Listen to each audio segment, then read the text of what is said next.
Assalamualaikum warahmatullahi wabarakatuh dan salam sejahtera kepada semua murid-murid yang Ustaz kasih sekalian. Apa khabar semua? Semoga murid-murid dalam keadaan sihat sejahtera dan sentiasa dilindungi oleh Allah Subhanahu Wa Taala.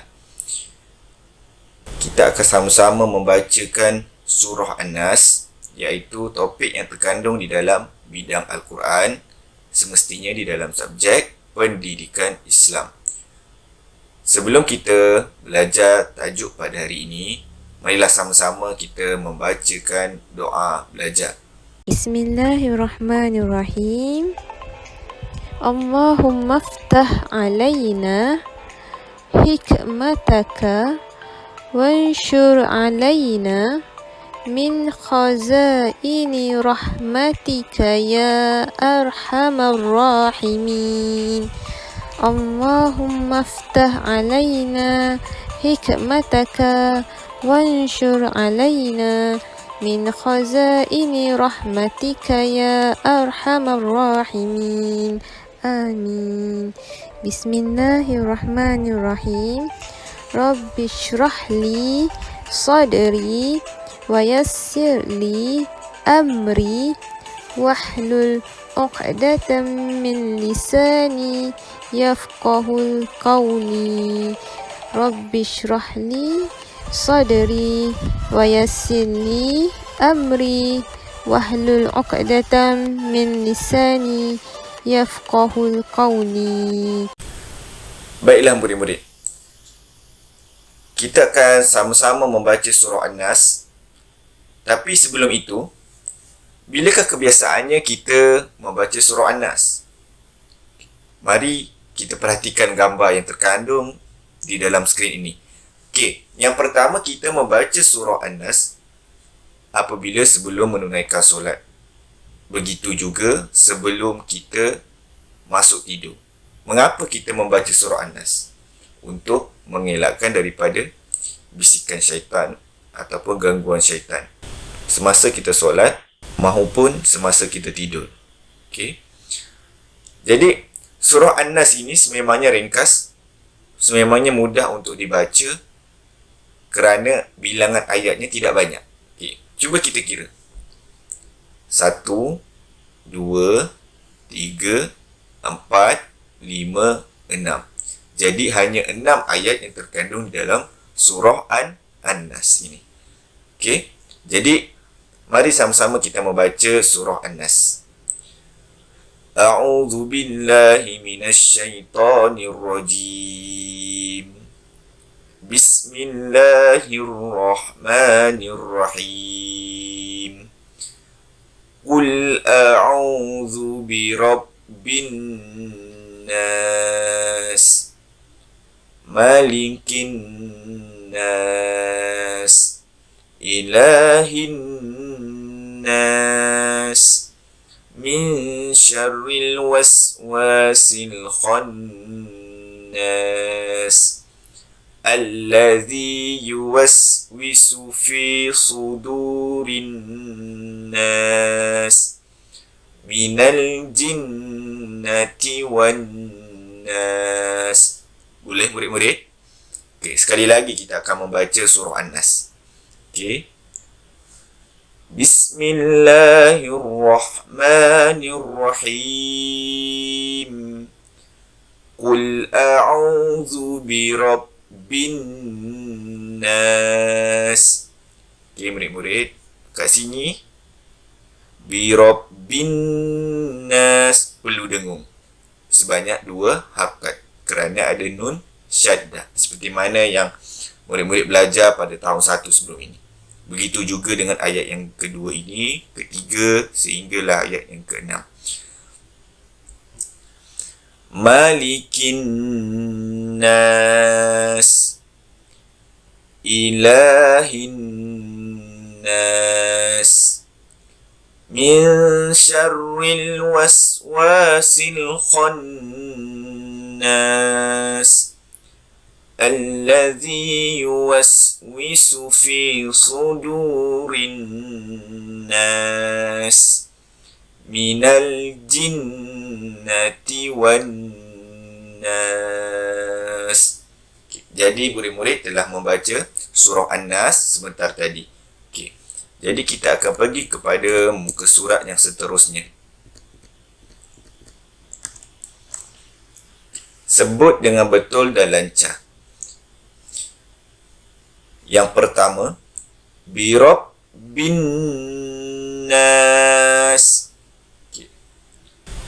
Wajib dengung pada huruf yang berwarna merah. Okay, dengung berapa harakat murid-murid? Dengung sebanyak 2 harakat. Birob bin Nas. Okay, seterusnya. Al-waswasil khannas. Sekali lagi. Al-waswasil khannas. Waswasi. Sebut dengan betul murid. Kebiasaannya murid-murid salah di sini. Waswasil. Waswasil.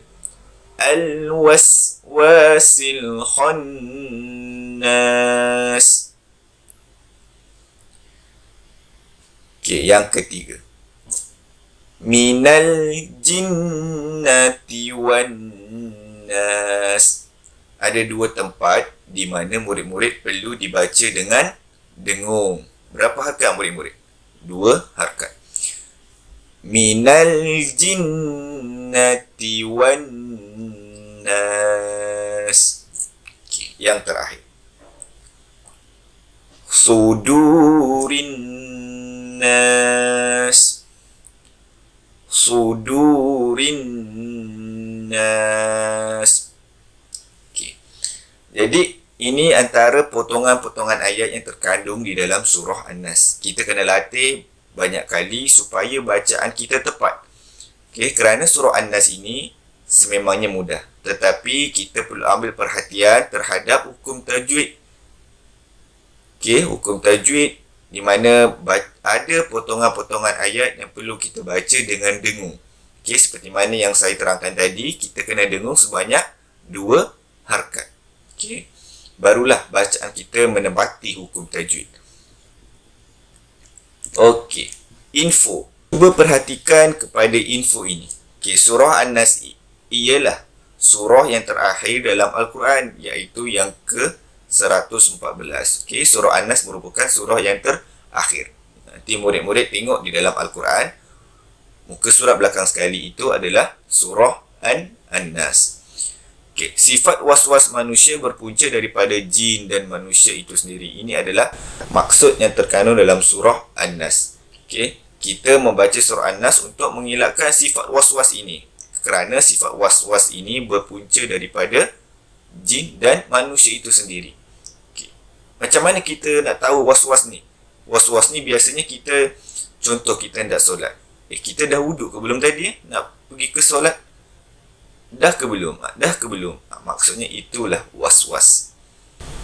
Baiklah murid-murid, kita akan sambung pada muka surat yang seterusnya, di mana muka surat ini kita akan menambah lagi bacaan-bacaan potongan ayat yang terkandung dalam surah An-Nas.